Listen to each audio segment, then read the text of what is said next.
Well, for more on this, we're now being joined by Lieutenant Colonel Daniel L. Davis, who is a military expert and host of Daniel Davis Deep Dive on YouTube. Welcome to World DNA, Colonel Davis. Now, the G7 has agreed to use frozen Russian assets to raise $50 billion for Ukraine. The leaders are describing this as a game-changing. How perhaps will it impact the ongoing war, keeping in mind that the money is not expected to arrive until the end of the year?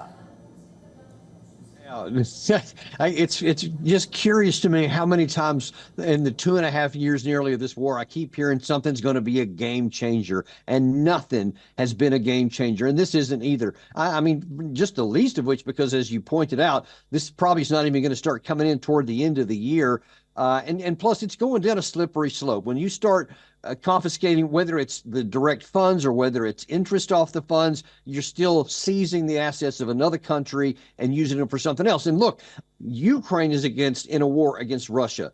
But the West is not in a war against Russia. And to take the assets of a country that we're not at war in, I think sets a bad precedent. And I'm not sure that it's going to work out good either in this case. And it's probably going to undermine the belief and the trust in the West, in this rules-based order we keep talking about. This doesn't seem to be following that. And I think it's going to come back to haunt us. Right. Now, as you say that, President Biden has said that signing this bilateral agreement is a reminder for Putin that he cannot divide us. That's what he said. Now, considering that, Putin has been replying to every comment which comes from the West, how do you think Putin will reply to this?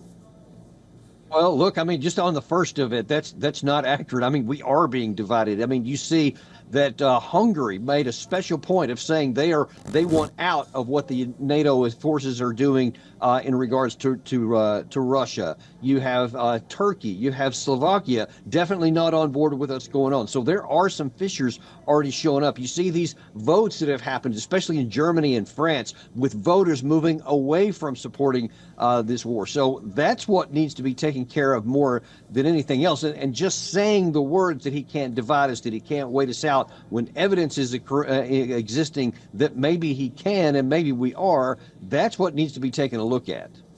Right. Colonel Davis, like a lot on the agenda, not just the war in Ukraine and the war in West Asia. Also, Africa is also on the agenda, with Italy trying to push for energy infrastructure in Africa. And of course, like I mentioned, the war in West Asia. How do you see or envisage the G7 summit shaping responses to all these global issues, especially when most of the leaders who are attending the G7 summit, they themselves are facing political tensions back home?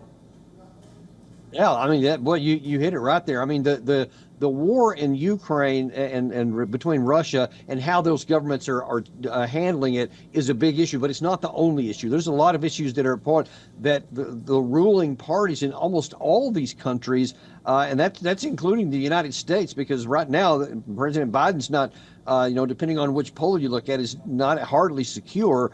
And the leaders of these countries are going to have to start paying a lot more attention to their domestic audiences instead of taking them in directions that they'd appear to not want to go in if they want to stay in charge. And so I think in that regard, probably a little humility would be in order for some of these leaders of the G7 to pay more attention to their people and less trying to tell the people where they're going to go.